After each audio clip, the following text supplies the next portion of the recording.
Hey guys, स्वागत है आपका अपने चैनल ऑल इंडिया एजुकेशन में। तो पिछले वीडियो में मैंने आपको द्वीप समूह के बारे में बताया था, जिसमें मैं अरब सागर में स्थित द्वीप और बंगाल की खाड़ी में स्थित द्वीप दोनों के बारे में बताया था और जितना हो सके उतना पॉइंट मैंने कवर किया था। तो चलिए, आज जो हमारा तीसरा है, मैंने पहला आपको तटीय मैदान बताया था, फिर दूसरा आपको द्वीप समूह बताया था और आज जो तीसरा है उसको हम बताने जा रहे हैं। तीसरा जो है वो है प्रायद्वीपीय पठारी भाग। तो यह जो प्रायद्वीपीय पठारी भाग है, यह भारत का सबसे बड़ा और प्राचीन प्राकृतिक विभाग है। तो चलिए इस पॉइंट को ऐड करते चलते हैं।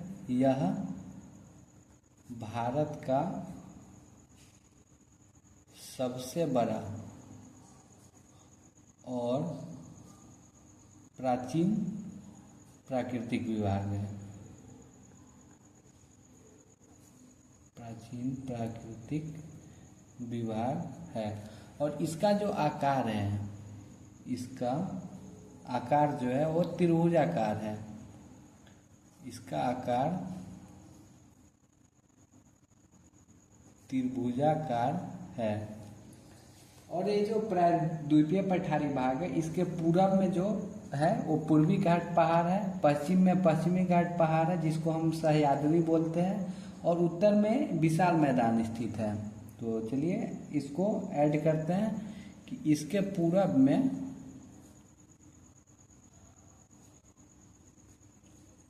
पूर्वी घाट पहाड़ है, पश्चिम में पश्चिमी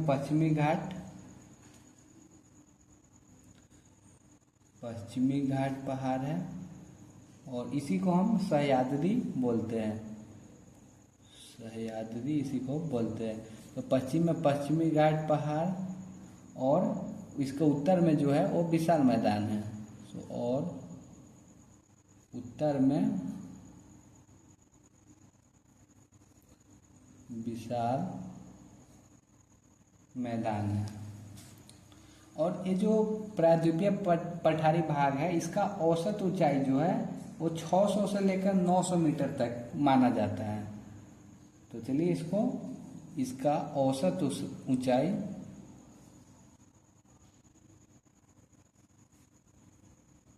इसका औसत ऊंचाई 600 से 900 मीटर माना जाता है।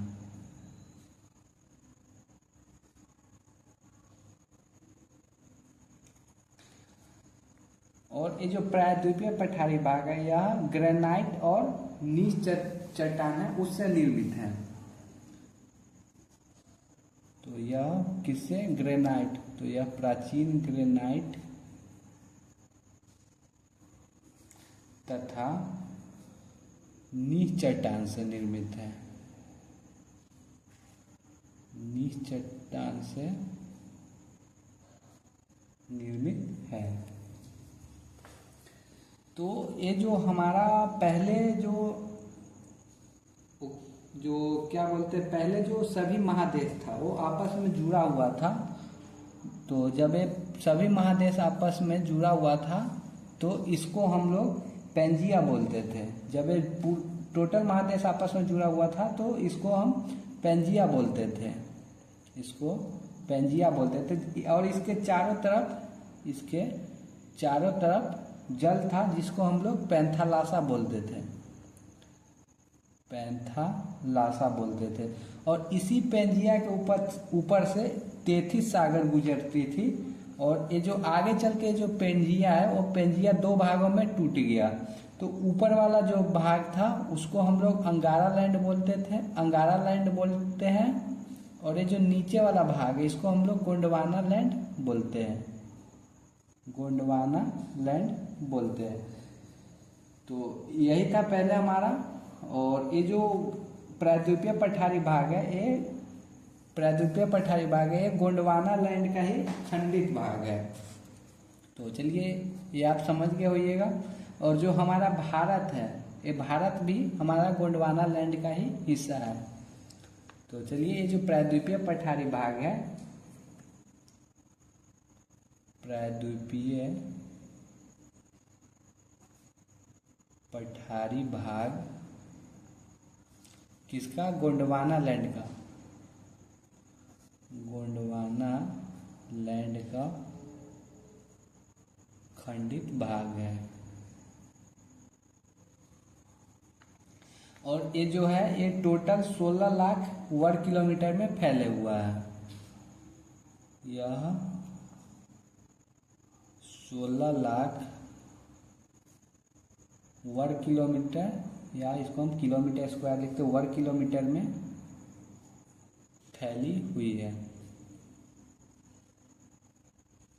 तो ये मैंने आपको समझा दिया, आप समझ गए होइएगा। नहीं तो मैं आपको यहाँ पे ऐड ही कर देता हूँ। मतलब मैंने बोला था कि ये जो पहले जितना महादेश था सब आपस में जुड़ा हुआ था, जिसको हम लोग पेंजिया बोलते हैं, और इसके चारों तरफ जल था जिसको हम लोग पैंथालासा बोलते हैं। और आगे चलकर ये पेंजिया दो भागों में टूट गया। जो उत्तरी भाग है उसको हम लोग अंगारा लैंड बोलते हैं, और जो दक्षिण भाग था उसको हम गोंडवाना लैंड बोलते हैं। और ये टूटा तो इसके ऊपर से तेथी सागर गुजरती थी। तो छोड़िए गाइस, मैं आपको पॉइंट बाई पॉइंट ऐड ही करा देता हूँ। ये अगर आपको फिगर से नहीं समझ में आया तो फिर आपके ध्यान से निकल जाएगा। तो यह 16 लाख वर्ग किलोमीटर में फैली हुई है। तो पहले इसका लिखवाते हैं पेंजिया का। तो पहले सभी महादेश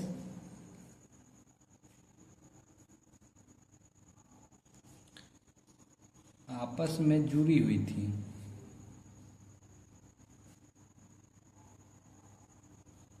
आपस में जुड़ी हुई थी, जिसको क्या कहा जाता था? पेंजिया कहा जाता था, जिसे पेंजिया कहा जाता था। इसको पेंजिया कहा जाता था। और पेंजिया के जो चारों तरफ था वो जल था, जिसको पैंथालासा कहा गया। तो पेंजिया के चारों ओर क्या था? जल का भाग था। जल का भाग था, जिसे पैंथालासा कहा गया। इसको जो है पैंथालासा कहा गया, जिसे पैंथालासा कहा गया। और ये जो पेंजिया है इसके ऊपर से तेथी सागर गुजरती थी। पेंजिया के ऊपर में ये जो तेथी सागर है, तेथी सागर प्रवाहित होती थी।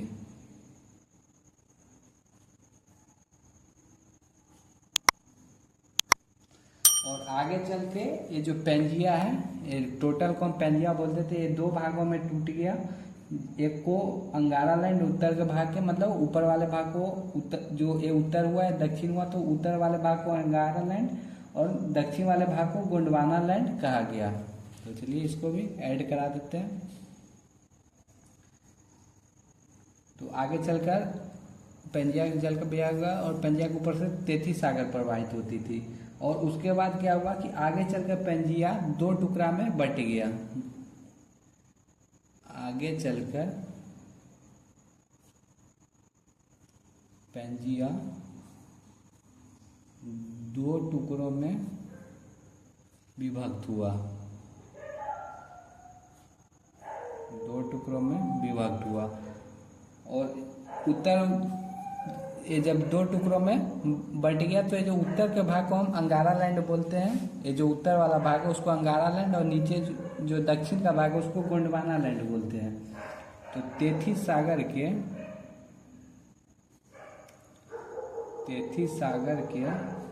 उत्तर के भाग को क्या बोलते हैं? अंगारा लैंड। अंगारा लैंड।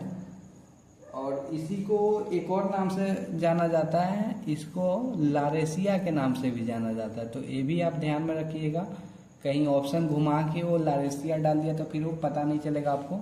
तो तेथी सागर के उत्तर के भाग को अंगारा लैंड तथा जो दक्षिण के भाग जो है, दक्षिण के भाग को क्या गोंडवाना लैंड कहा गया, गोंडवाना लैंड कहा गया। तो यही था इस फिगर का कहानी, जो मैंने आपको इस फिगर में बताया था, उसका इतना पॉइंट था। तो चलिए, अंगारा लैंड के और गोंडवाना लैंड में जब विभक्त हुआ, तो ये जब अंगारा लैंड टूटा तो इससे जो जो देश बना, और गोंडवाना लैंड टूटा इससे जो जो देश बना उसको भी लिखवाते। तो अपना जो भारत है वो ध्यान में रखिएगा कि गोंडवाना लैंड का हिस्सा है। तो चलिए पहले अंगारा लैंड के बारे में बताते हैं कि अंगारा लैंड के टूटने से, अंगारा लैंड के टूटने से कौन कौन सा देश बना। तो एक हमारा उत्तरी अमेरिका था, उत्तरी अमेरिका, फिर एक ग्रीनलैंड था, फिर यूरोप, ये उधर का जितना है, रूस हो गया, चीन हो गया, सब अंगारा लैंड के टूटने से बना है। और गोंडवाना लैंड के टूटने से, गोंडवाना लैंड के टूटने से, ये उत्तरी अमेरिका उधर अंगारा लैंड के टूटने से बना, और ये जो दक्षिणी अमेरिका है, दक्षिणी अमेरिका, वो इसके टूटने से, गोंडवाना लैंड के टूटने से। फिर हमारा अफ्रीका हो गया, अफ्रीका, और एक जो जैसे मेडागास्कर, मेडागास्कर, फिर अपना भारत हो गया, प्रायद्वीप, प्रायद्वीप भारत, प्रायद्वीप भारत, ऑस्ट्रेलिया हो गया, ऑस्ट्रेलिया, और जो अरब का पठार है, ये गोंडवाना लैंड का ही हिस्सा है सब, अरब का पठार, और अंटार्कटिका जो है, अंटार्कटिका, ये सब का निर्माण गोंडवाना लैंड के टूटने से हुआ। तो अरब का पठार, अंटार्कटिका का निर्माण हुआ, तो ये गोंडवाना लैंड का हिस्सा है। फिर अपना जो प्रायद्वीपीय पठारी भाग है वो कई उपभागों में बांटा गया। जैसे आपने सुना होगा मालवा का पठार, बुंदेलखंड का पठार, मेघालय का पठार, ये सब का नाम आपने सुना होगा। तो ये सब प्रायद्वीपीय पठारी भाग का ही हिस्सा है। तो चलिए इसको मैं आपको लिखा देता हूँ, और एग्जाम में ये डायरेक्ट क्वेश्चन आ जाता है। जैसे पूछेगा कि मेघालय का पठार कहाँ पे स्थित है, मालवा का पठार कहाँ पे स्थित है, तो ये डायरेक्ट क्वेश्चन आता है। तो चलिए, जो ये प्रायद्वीपीय पठारी भाग है, प्रायद्वीपीय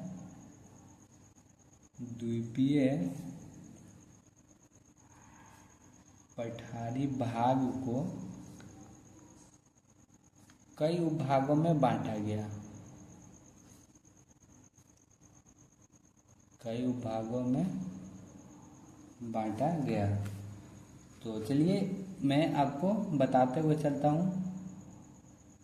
मालवा पठार, ये मालवा पठार है, ये मध्य प्रदेश में है, तो एमपी मालवा पठार। फिर हमारा बुंदेलखंड का पठार हो गया, बुंदेलखंड पठार, ये हमारा कुछ हिस्सा इसका एमपी में पड़ता है और कुछ हिस्सा इसका यूपी में पड़ता है। तो मतलब उत्तर प्रदेश और मध्य प्रदेश में बुंदेलखंड का पठार हो गया। फिर एक बघेलखंड का पठार है, बघेलखंड पठार, और ये जो बघेलखंड पठार है ये हमारा पड़ता है छत्तीसगढ़ में, छत्तीसगढ़ में। और एक छोटा नागपुर पठार है जो बहुत बार एग्जाम में आया हुआ है, और ये सबको लगभग पता ही होगा कि छोटा नागपुर पठार जो झारखंड में है। तो ये कहाँ पे है, झारखंड में है। फिर मेघालय का पठार, मेघालय का पठार, और ये नाम से यह स्पष्ट है कि ये मेघालय में है। और इसी को, ये जो मेघालय का पठार है, इसी को शिलोंग का पठार भी बोलते हैं। तो मेघालय का पठार या शिलोंग का पठार, ये बात ध्यान में रखिएगा। और कुछ पठार है जिसको मैं आपको बताते हुए चलता हूँ। एक है हमारा दंडकारण्य का पठार, ये भी बहुत इम्पोर्टेंट है, दंडकारण्य का पठार। और ये जो है छत्तीसगढ़, मतलब ये जो फैला हुआ छत्तीसगढ़ में भी है, एमपी में भी है, फिर इसका हिस्सा आंध्र प्रदेश तेलंगाना में भी है। तो चलिए इसको लिखते हैं पहले, कहाँ कहाँ पे है, छत्तीसगढ़ में, फिर मध्य प्रदेश में भी है, इसका उड़ीसा में भी है, फिर इसका आंध्र प्रदेश में है, एपी और तेलंगाना। और एक है हमारा तेलंगाना का पठार, एक है हमारा तेलंगाना का पठार। तो नाम से ही स्पष्ट है ये तेलंगाना में है।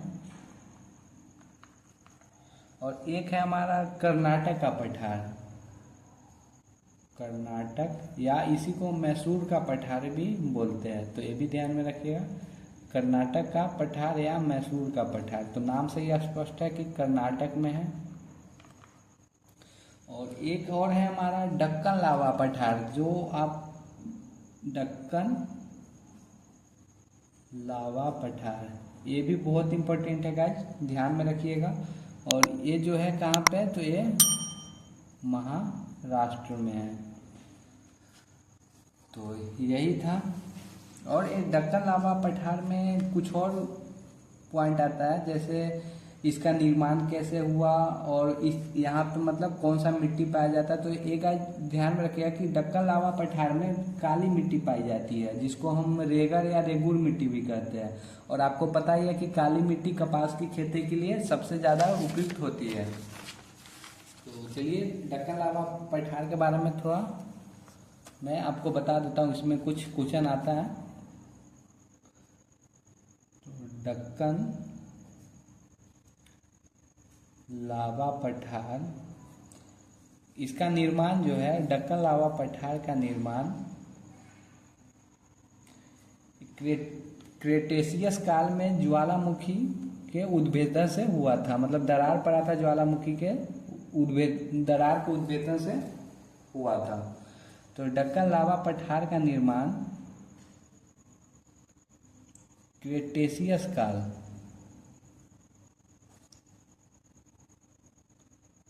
में ज्वालामुखी के दरारी उद्भेदन से, दरारी उद्भेदन से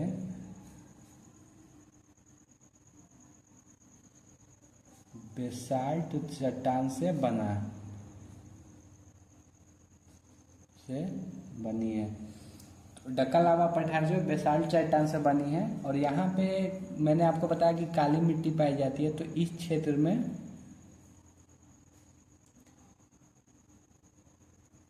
काली मिट्टी पाई जाती है। और आपको पता है कि काली मिट्टी सबसे ज़्यादा कपास की खेती के लिए उपयुक्त होती है, तो काली मिट्टी पाई जाती है। और काली मिट्टी को हम रेगर या रेगुर के नाम से जानते हैं, जिसे रेगर या फिर इसको रेगुर भी कहीं कहीं बोला जाता है, रेगर या रेगुर कहते हैं। और ध्यान में रखिएगा इसकी काली मिट्टी सबसे ज़्यादा मतलब उपयुक्त होती है कपास की खेती के लिए। चलिए इसको भी मैं लिख ही देता हूँ। तो काली मिट्टी पाई जाती है जो कपास की खेती के लिए सबसे उपयुक्त होती है, कपास की खेती के लिए सबसे उपयुक्त होती है। तो यही था हमारा दक्कन लावा पठार। तो अब आगे वाले वीडियोज में इसमें अभी बहुत पॉइंट बचा हुआ है, जिसमें मैं कुछ इसके प्रायद्वीपीय पठारी भाग के कुछ पर्वत है जो बहुत इंपॉर्टेंट है, उसके बारे में बताऊंगा। तो ये मैं आपको आगे आने वाले वीडियोज में बताऊंगा। तो आशा करता हूँ गाइस कि मैंने जितना पॉइंट आपको बताया वो ज़रूर समझ आया होगा। और अगर आपको वीडियो अच्छा लगा हो तो हमारे वीडियो को लाइक करें, कमेंट करें, शेयर करें और हमारे चैनल को सब्सक्राइब करें। थैंक यू गाइस, मिलते हैं नेक्स्ट वीडियो में।